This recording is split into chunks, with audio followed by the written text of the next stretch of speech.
साथियों नमस्कार, कैसे हैं आप सब लोग। जब भी हम लड़ते हैं मामले डिस्प्रपोर्शनेट ऑफ असेट के, एक कॉमन क्वेरी आती है कैसे हम बचाव करें, किस प्रकार जो है डिफेंड करें। केस को जीतना या हारना जो है सिर्फ आपके हाथ में, ना कि प्रोसिक्यूशन के हाथ में।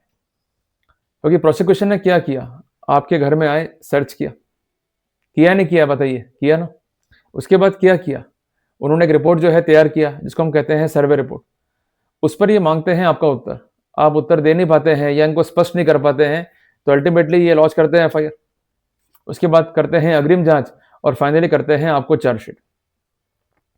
इस पूरे सिनेरियो में हमने क्या मिस कर दिया, सिर्फ एक ही शब्द, सिर्फ एक ही बात, जो है हमारा स्पष्टीकरण। बहुत ही महत्वपूर्ण स्थिति है, खासकर पीसी एक्ट में स्पष्टीकरण की। कई बार मैंने देखा है कि जब आपको पकड़ता है एंटी करप्शन रंगे हाथों, तब भी आप नहीं देते हैं स्पष्टीकरण। इवन काउंसिल्स तक ये कहते हैं आपको कि अगर आप देंगे स्पष्टीकरण तो आपके पत्ते खुल जाएंगे, आपका डिफेंस जो है आउट हो जाएगा, इस पर वो लोग जो है काम कर लेंगे, हम लोग जो है मारे जाएंगे। बड़ी हैरानी की बात है और बड़ी गजब बात है।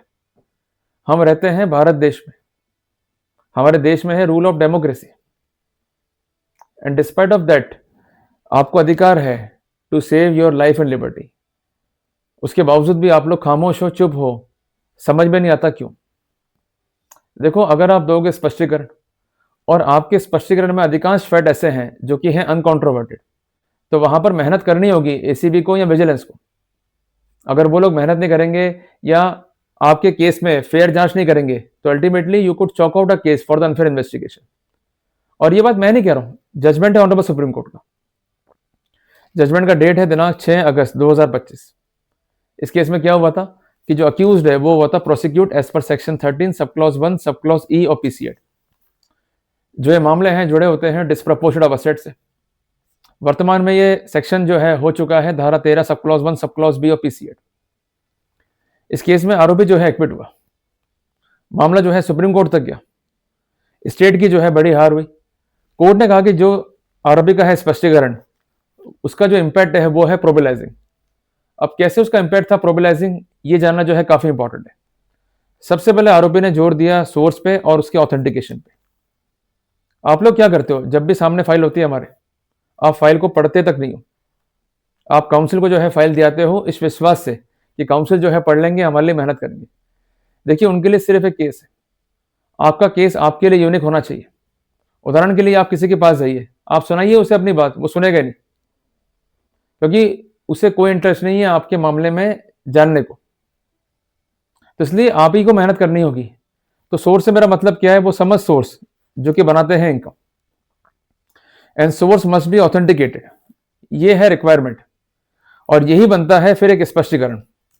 उदाहरण के लिए वो ये कहते हैं कि आप एक लोक सेवक हैं और आपके पास एक कार मिले जिसकी कीमत 5 लाख रुपए। बेसिकली क्या है कार, असेट है। और आप ये कहते हैं कि साहब जो मेरी माँ है मुझे उसने कार गिफ्ट करी, तो ऐसे सिनेरियो में जो गिफ्ट करने वाला व्यक्ति विशेष है उसके बयान कराने होंगे और इस बात का प्रमाण जो है आपको देना होगा। अगर सिर्फ आपने सबमिशंस रख दी तो आप बच नहीं पाओगे। और इसके अलावा सोर्सेज जो है इनकम के वो है multiple. Income can be by the way of interest, income can be by the way of loan. अब आपके माइंड में आ रहा होगा भाई लोन से इनकम कैसे होगी। साथियों, बेसिकली जो कॉन्सेप्ट है इनकम का वो कॉन्सेप्ट ही गलत है। जो सही कॉन्सेप्ट है या तो वो है कैश फ्लो या है फंड फ्लो। पर चूंकि बात अब अकाउंटिंग्स की है, हम लोग जोड़ देंगे फंड फ्लो के ऊपर, क्योंकि यहाँ पर असेट की जो है बात हो रही है। क्लियर बात है। तो मेरा आपसे निवेदन है कि जो भी हमारे सामने असेट है या एक्सपेंडिचर है या जो इनकम है, उस पर हमें जोर देना है। तो जो भी हमने असेट खरीदा, अगर हमने उसके लिए लोन लिया है, तो बेसिकली आपके खाते में आया पैसा by the way of finance, और फाइनेंस भी आपकी इनकम को जो है बढ़ा रहा है, मींस जो आपका फंड फ्लो है उसको इंक्रीज कर रहा है। And that's why it is one of the most important source of your fund flow. ये आप जो है नोट डाउन कर लीजिए। And apart from that source must be legitimate.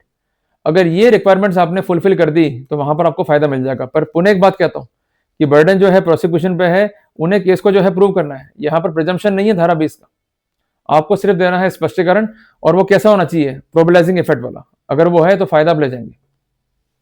कुल मिलाकर के कई बार ऐसा भी हो सकता है कि असेट की एंट्री डाल दी उन्होंने एक्सपेंडिचर में या वाइस वर्सा।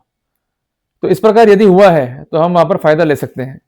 कुछ उदाहरण हम लेंगे, जैसे मान लीजिए इनकम टैक्स आपने दिया, उसकी एंट्री डाल दी खर्चे में, तो ये एंट्री वहां पर नहीं मंडेगी। कारण क्या है, ये लाइबिलिटी है, any amount given towards liability would not be the expenditure. Clear हो गया? आपने कोई असेट जो है क्रिएट करा, कई बार ये कहते हैं कि साहब असेट जो है आपने परचेज किया, तो जो अमाउंट आपने बियर किया वो आपका एक्सपेंडिचर, जबकि गलत कंसेप्ट है। हमने जो असेट जो है क्रिएट किया है वो बेसिकली आउटकम है या तो फाइनेंस का या इन्वेस्टमेंट का या हमारी अर्निंग्स का। क्लियर है बातें? तो ऐसे सिनेरियो के अंदर अगर असेट क्रिएट है तो हमें बेनिफिट मिलना चाहिए डेप्रिसिएशन का। अगर वो नहीं दिया गया है और एंट्रीज को गलत तरीके से मांडा गया है तो वहां पर जो प्रिंसिपल्स हैं उसकी लाइट में हम अपना पक्ष जो है रख सकते हैं। पर एंड में 2 एडवाइस जो है देना चाहूंगा आपको मैं, कि हमें हमेशा ही जो है ग्रिड जो है फॉर्म करनी है, मींस चार्ट जो है फॉर्म करना है, उसको जो है सबमिट करना है, and we are suppose to give the plausible explanation. अगर हम जो फंडामेंटल है डिस्प्रपोर्शन का उसको 0 पे लिया या 10% से कम लिया है तो वहां पर फायदा मिल जाएगा। एम्पल जजमेंट है कि अगर एरर है 10% या उससे कम की तो वहां पर केस जो है मेड आउट नहीं होगा और इस एग्जाम पे हम जो है बेनिफिट ले सकते हैं। तो ये जजमेंट है सुप्रीम कोर्ट का दिनांक 6/8/25 का, जो काफी इंपॉर्टेंट है। इसको जो है आप संज्ञान में रखिएगा ताकि आप एज पर प्रोटोकॉल जो है बेनिफिट ले सके। जल्दी मिलेंगे एक नए अध्याय में।